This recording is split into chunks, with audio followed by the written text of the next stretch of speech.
తెలంగాణలో మరో పోలీస్ అధికారి అవినీతి నిరోధక శాఖకు చిక్కారు.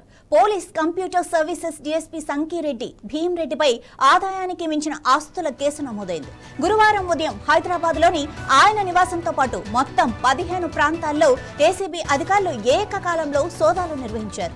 ఈ తనిఖీల్లో భారీగా స్థిరాస్తులు, నగదు, బంగారం, వెండి స్వాధీనమైనట్లు అధికారులు వెల్లడించారు. ప్రాథమిక సమాచారం ప్రకారం బెంగళూరులో వాణిజ్య స్థలం, కర్ణాటకలో 44 ఎకరాల వ్యవసాయ భూములతో పాటు దాదాపు 20 ప్రాంతాల్లో ఆస్తులను గుర్తించారు. వీటి మార్కెట్ విలువ 200 కోట్లకు పైగా ఉండొచ్చని అంచనా వేస్తున్నారు. అలాగే 2 కిలోల బంగారు ఆభరణాలు, 20 కిలోల వెండి వస్తువులు, 43 లక్షలకు పైగా నగదు, బ్యాంకు బ్యాలెన్స్ తో పాటు విదేశీ మద్యం బాటిళ్లు కూడా లభించినట్లు సమాచారం.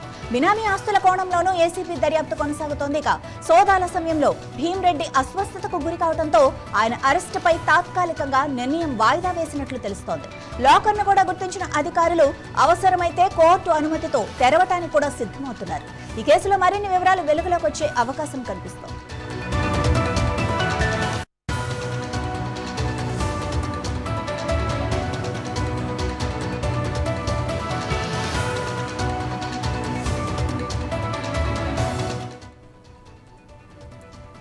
రైట్, ఇక ఇంత భారీగా స్కామ్ జరుగుతున్నా, ఇంత భారీగా ఆస్తులు కూడబెడుతున్నా ఇంతవరకు ఎవరు పట్టించుకోలేన్నది చాలా మంది నుంచి వస్తున్న ప్రశ్న.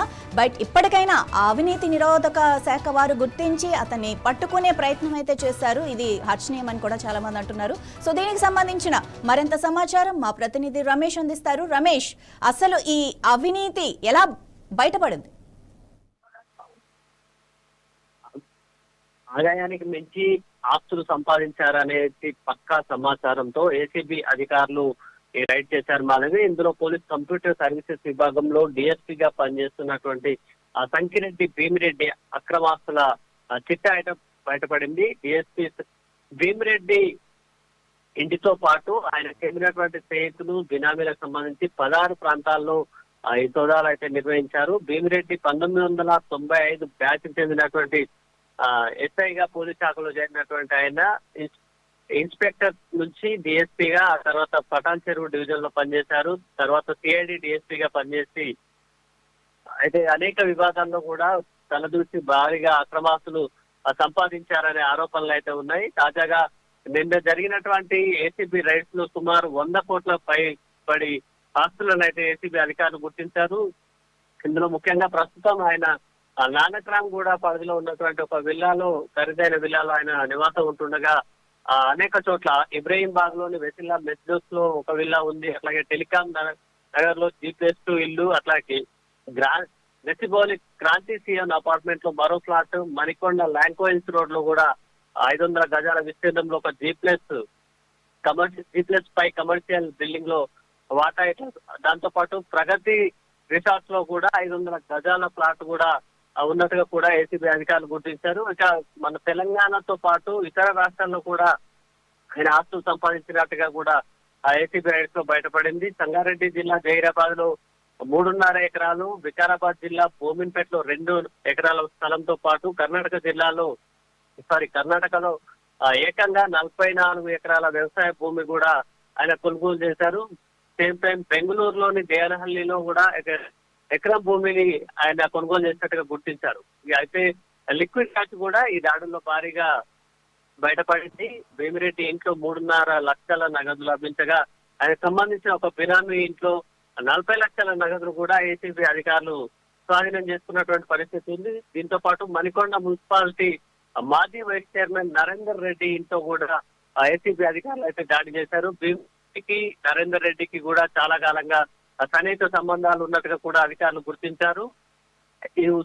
కేవలం బినామీగానే నరేందర్ రెడ్డి ఉన్నారా, లేకపోతే వీరిద్దరి మధ్య ఆర్థిక సంబంధాలు కూడా ఉన్నాయా అనే కోణంలో కూడా దర్యాప్తు చేస్తున్నటువంటి పరిస్థితి ఉంది. అయితే ఒక ఏసీ స్థాయి అధికారులు ఇంట్లో ఈ స్థాయిలో డబ్బులు బయటపడడం మరోసారి సంచలనంగా మారింది. ముఖ్యంగా పోలీసు శాఖలో పనిచేస్తున్నటువంటి ఉన్నతాధికారి డిఎస్పీ ఈ స్థాయిలో 100 కోట్ల రూపాయలు ఇప్పటి వరకు గుర్తించారు. ఎట్లా సంపాదిస్తున్నారు పోలీస్ శాఖలో, ఎట్లాంటి అక్రమాలు చోటు చేసుకుంటున్నాయనేటువంటి ప్రశ్నలు కూడా మొదలయ్యాయి. ముఖ్యంగా పోలీసు శాఖ యూనిఫామ్ ని అడ్డం పెట్టుకొని ఇట్లాంటి అవినీతి అక్రమాలకు పాల్పడి 1000 కోట్ల రూపాయలు సంపాదించడం, సెటిల్మెంట్లు చేస్తున్నారన్నటువంటి ఆరోపణలకు తాజాగా జరిగినటువంటి ఈ భీమిరెడ్డి ఇన్సిడెంట్ అయితే ఉదాహరణగా నిలుస్తుంది. అదే సమయంలో ఆ పోలీసు శాఖకు సంబంధించి అవినీతి అక్రమాలకు సంబంధించి పోలీస్ శాఖ రిప్యుటేషన్ కూడా ఎలాంటి ఉదాంతాలు అయితే దెబ్బతీసినటువంటి పరిస్థితి ఉంది మాధవి.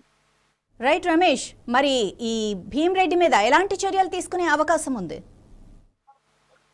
ఏసీబీ అక్రమాస్తులకు సంబంధించి దాడులకు సంబంధించి అక్రమాస్తులు ఏవైతే గుర్తించారో వాటికి సంబంధించినటువంటి ఆ కేసులు నమోదు చేయడంతో పాటు ఆ ఆస్తులకు సంబంధించినటువంటి పత్రాలను కూడా వివరణ అడుగుతారు మాధవి. దాంతో పాటు క్రిమినల్ ఛార్జెస్ కూడా ఫ్రేమ్ చేస్తారు. ఇక ఈ స్థాయిలో వందల కోట్ల రూపాయలు అట్లాగే స్థిరాస్తులకు సంబంధించి ల్యాండ్స్ కానీ, బిల్డింగ్స్ కానీ, కమర్షియల్ కాంప్లెక్స్ లలో వాటాలతో పాటు పెద్ద ఎత్తున లిక్విడ్ మనీ కూడా కనుక్కున్నటువంటి పరిస్థితి ఉంది. అదే సమయంలో అనేక బినామీలకు సంబంధించినటువంటి పూర్తి స్థాయి వివరాలు వస్తే కనుక మరింత పెరిగేటువంటి అవకాశం ఉంది.